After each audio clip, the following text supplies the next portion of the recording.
Alors que les températures commencent à grimper, il n'y a rien de mieux pour se rafraîchir que de faire un petit plongeon dans la piscine. Mais attention, parce que toutes les étendues d'eau ne sont pas faites pour la baignade. Certains de ces lacs, rivières et bassins ont beau avoir l'air accueillant, y faire trempette pourrait bien être la dernière chose que tu ferais de ta vie.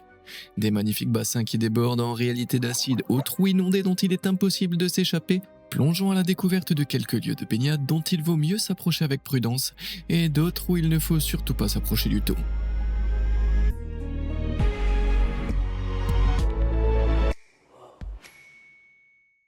Bain d'eau de Javel. Qu'est-ce que tu sais sur la Tanzanie? Qu'elle se trouve en Afrique? Qu'elle abrite une faune absolument incroyable? Qu'elle possède une étendue d'eau de près de 1270 km² capable de transformer les êtres vivants en pierre? Attends, c'était quoi ce dernier truc? On dirait tout droit sorti d'un conte de fées, mais crois-moi, c'est bien réel. Voici le lac Natron, situé dans une région de Tanzanie tellement chaude qu'il perd la majeure partie de son eau par évaporation. Ça laisse derrière lui des dépôts salés et riches en minéraux qui forment une croûte sur le fond du lac, tandis que des micro-organismes amateurs de sel, dotés d'un pigment rouge foncé, prospèrent grâce à ce que l'eau abandonne derrière elle. Cependant, l'eau qui subsiste est tellement saturée en sel que les oiseaux migrateurs qui s'y arrêtent pour prendre un petit bain rafraîchissant se retrouvent soudainement recouverts de cristaux de sel. Une fois calcifiées, ces couches salines emprisonnent les pauvres créatures en seulement quelques minutes, les momifiant vivantes. Bon, c'est pas exactement de la pierre, mais on n'en est pas loin.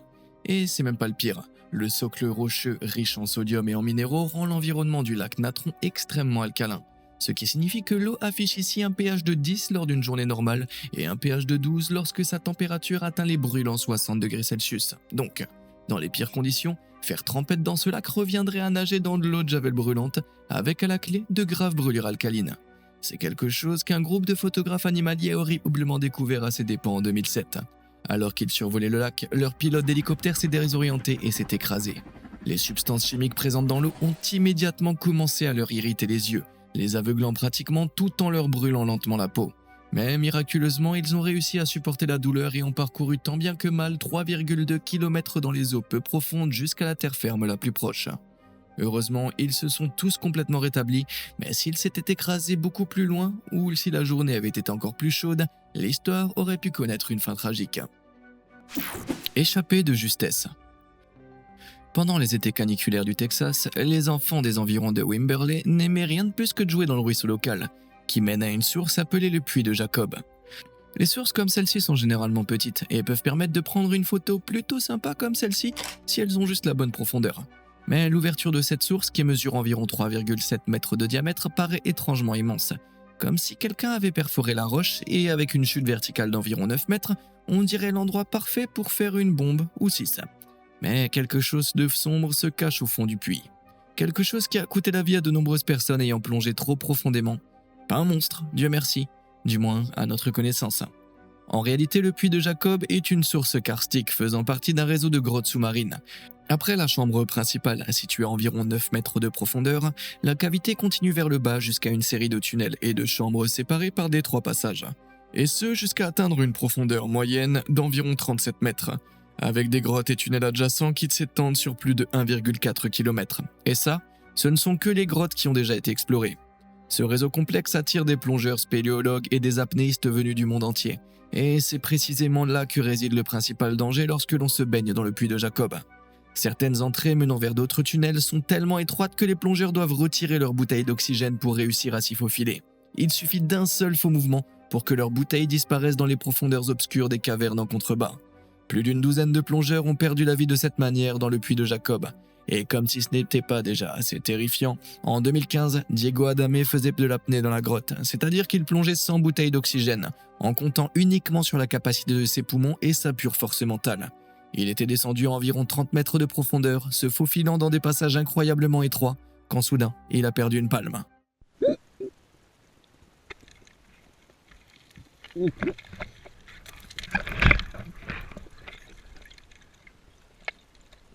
Terrifié à l'idée de ne pas pouvoir regagner la surface à temps sans elle, il s'est débarrassé de sa ceinture de lest qu'il utilisait pour l'aider à descendre, puis s'est précipité désespérément vers la sortie.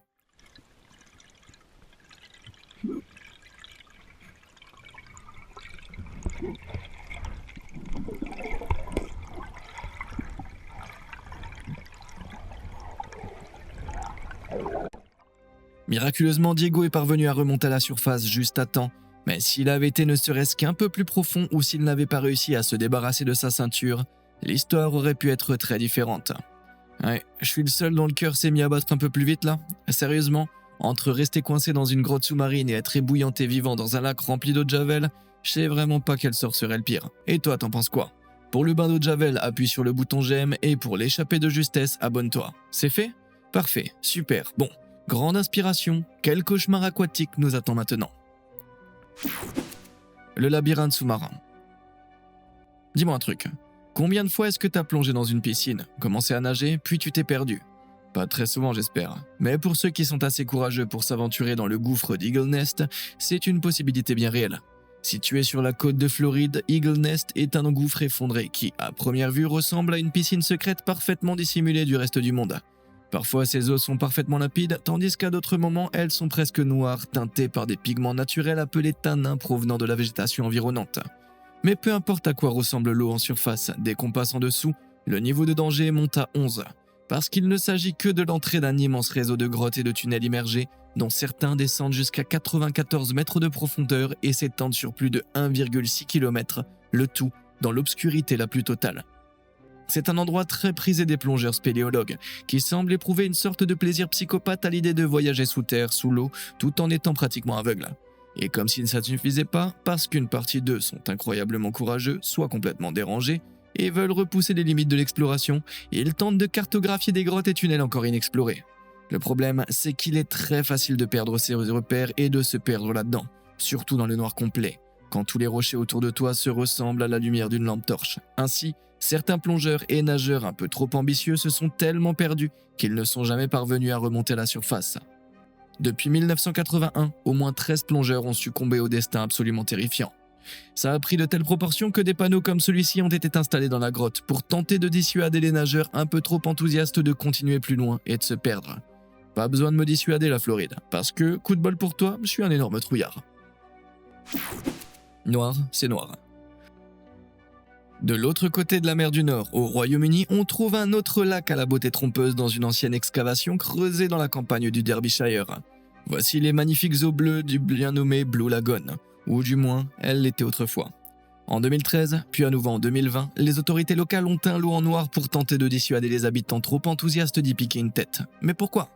Eh bien, malgré le mot lagon dans son nom, il se trouve en réalité dans une ancienne carrière de calcaire qui, après son abandon en 1952, a fini par se remplir d'eau de pluie. Comme les roches calcaires environnantes libéraient des cristaux de calcite dans l'eau, celle-ci a progressivement pris cette séduisante couleur turquoise. Mais ça a également donné au lagon un pH fortement alcalin de 11,3.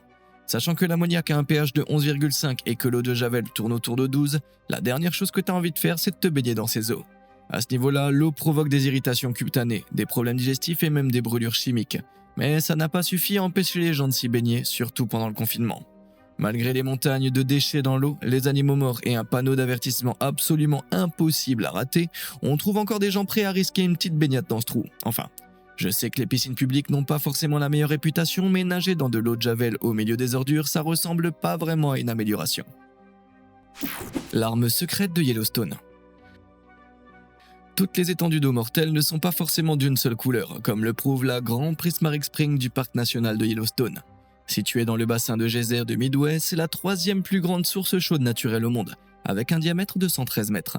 Ça veut dire que d'un bout à l'autre, elle fait plus de 3 fois la longueur d'une piscine olympique. Le fond rocheux arbore d'immenses cercles concentriques aux couleurs éclatantes, allant du bleu au vert en passant par le jaune et l'orange, ce qui lui donne davantage l'apparence d'un portail magique que d'une piscine.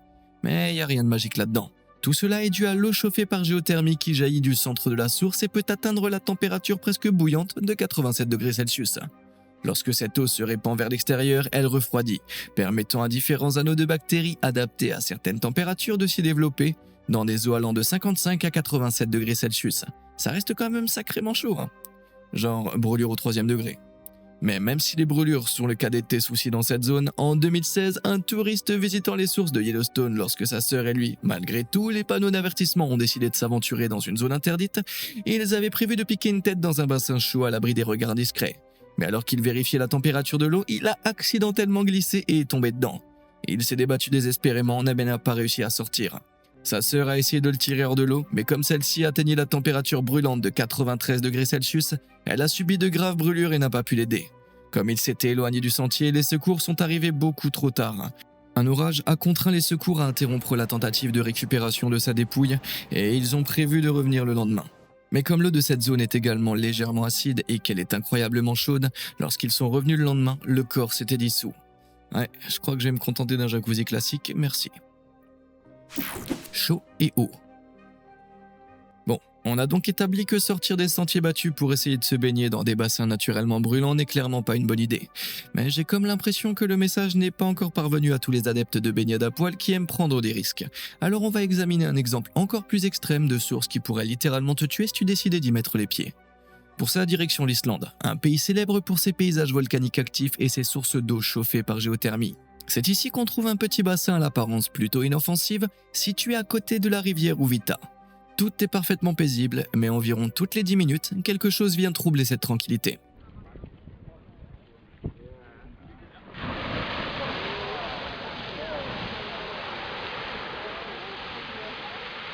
Ouais, c'est pas une piscine ordinaire. Il s'agit en réalité du geyser Strokür, l'un des geysers de type fontaine les plus actifs au monde. Les geysers comme celui-ci sont constitués de réseaux inondés de conduits semblables à des tubes et de chambres interconnectées qui s'enfoncent profondément dans la croûte terrestre. Le magma chauffe alors l'eau à l'extrémité du conduit la plus proche jusqu'à ce qu'elle commence à bouillir. Puis, à mesure que cela se produit, elle remonte dans la chambre où elle commence à produire de la vapeur et à se transformer en gaz. Ce gaz jaillit ensuite vers la surface, forçant l'eau qui l'entoure à être projetée à une vitesse incroyable. Maintenant, même si ça peut avoir l'air marrant de plonger là-dedans et de se faire catapulter par le lance-pierre de Dame Nature, c'est loin d'être une partie de plaisir. La puissance de la vapeur projette l'eau jusqu'à 40 mètres de hauteur, ce qui signifie qu'elle est capable d'envoyer ce qui se trouve à l'intérieur à peu près à la hauteur d'un immeuble de 10 étages. Et pour couronner le tout, l'eau de ce geyser peut atteindre la petite température épicée de 240 degrés Celsius. Donc, prendre la décision complètement débile de sauter là-dedans te laisserait deux possibilités. Mourir ébouillanté ou mourir en t'écrasant au sol. Et enfin, la troisième option, c'est de rester très loin de ce truc. Mais bon, je te laisse prendre ta décision. Tourbillon d'angoisse. S'il y a des fans d'anime parmi vous, cette prochaine étendue d'eau complètement tordue devrait vous plaire. Au Japon, le détroit de Naruto est un passage maritime situé entre Naruto dans la préfecture de Tokushima et l'île d'Awaji dans la préfecture de Hyogo. Il mesure peut-être moins de 1,6 km de long, mais il relie l'océan Pacifique à la mer intérieure. Et lorsque les marées montent et descendent 2 fois par jour, quelque chose d'incroyable se produit. Comme une quantité gigantesque d'eau est poussée dans cette zone, ou en est aspirée, la marée crée une différence de niveau pouvant atteindre 1,5 m entre les deux mers. Et comme ce détroit est extrêmement étroit, l'eau qui s'y engouffre à une vitesse pouvant atteindre les 19 km/h crée une série d'immenses tourbillons pouvant mesurer jusqu'à 20 mètres de diamètre. Voici les tourbillons de Naruto. Ils ont directement inspiré le nom de Narutomaki, une préparation à base de poissons en forme de spirale, qui a ensuite inspiré le nom de Naruto Uzumaki, l'un des personnages d'anime les plus populaires au monde, dont le nom signifie littéralement spirale de Naruto. Je vous avais dit que les fans d'anime allaient aimer celui-là. Même si les tourbillons eux-mêmes ne sont pas assez puissants pour représenter un danger pour les bateaux, il est recommandé aux nageurs seuls d'éviter le détroit, car ils peuvent rapidement être emportés par les courants. Prenons un exemple. En 2014, un photographe sous-marin casse-cou qui voulait absolument filmer un tourbillon relativement petit en Cornouailles au Royaume-Uni n'est jamais remonté à la surface. Même s'il paraissait petit, le courant qui le formait était suffisamment puissant pour entraîner le photographe sous l'eau et l'y maintenir, ce qui, sans aucun équipement respiratoire, lui a été fatal. Alors à tous les fans d'anime ninja qui nous regardent, à moins que vous ne maîtrisiez la technique pour marcher sur l'eau, je vous conseille de prendre un bateau. Réservoir à risque. Se baigner en pleine nature peut sembler être une excellente idée lors d'une journée bien chaude. Mais si tu décides d'aller barboter dans un réservoir, oublier ta crème solaire sera le dernier de tes soucis. Les lacs naturels et les réservoirs artificiels peuvent se ressembler énormément, mais les réservoirs sont généralement construits pour contrôler les inondations, et possèdent donc certains équipements intégrés qui les rendent incroyablement dangereux. Prenons par exemple le lac Berryessa en Californie, retenu par l'imposant barrage de Monticello haut de 93 mètres.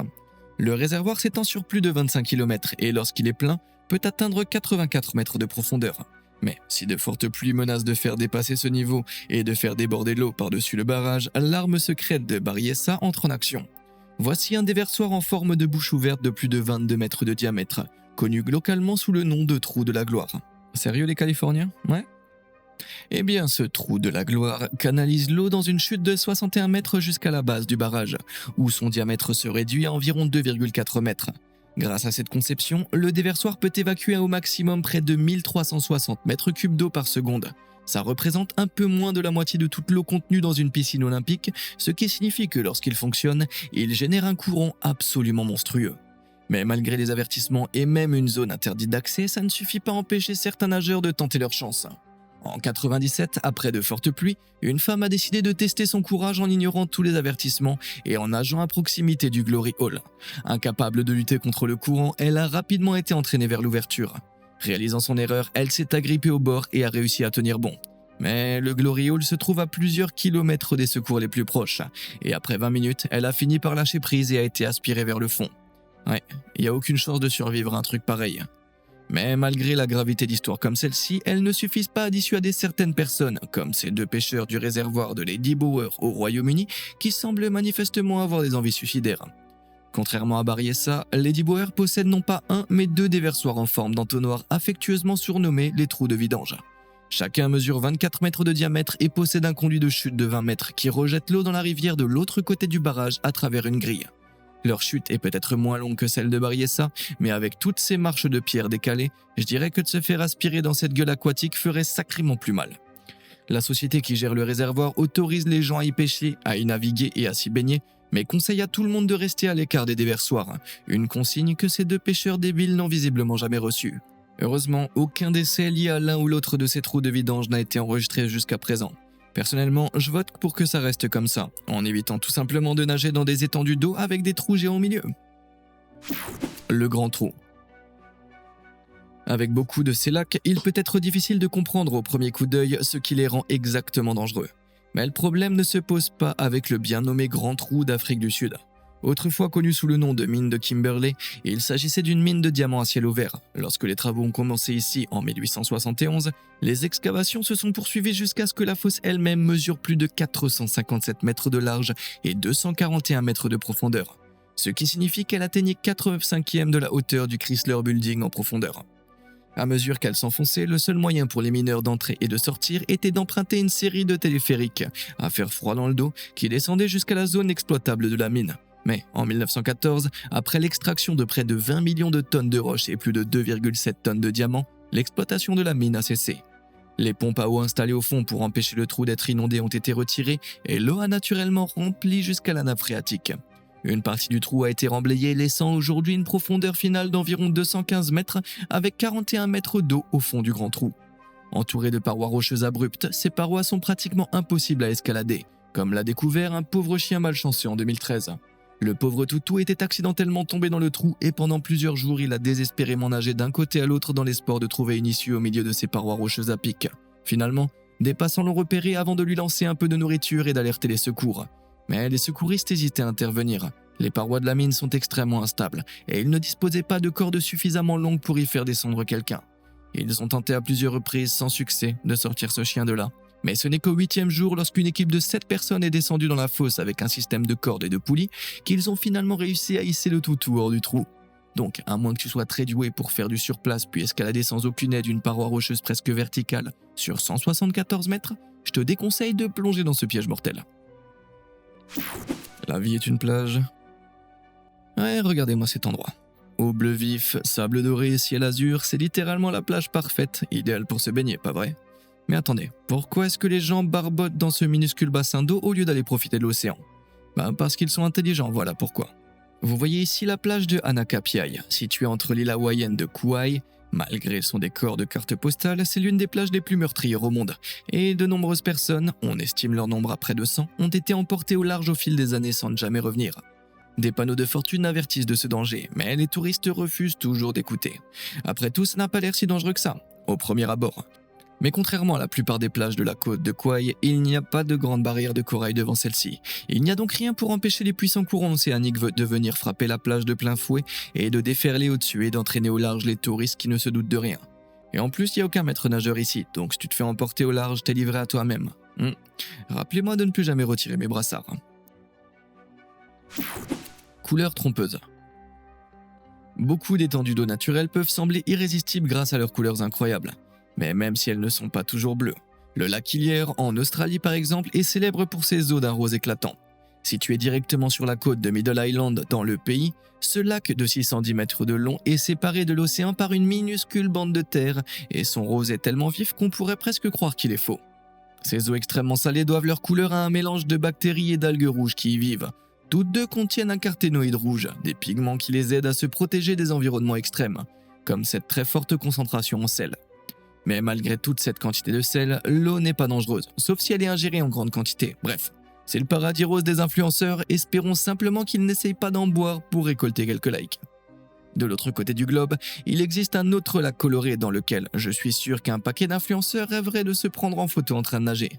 À première vue, on dirait que ces eaux sont faites d'émeraude liquide, mais avant que les influenceurs commencent à réfléchir aux filtres qu'ils vont utiliser, ce n'est pas vraiment un lac où tu peux organiser une séance photo.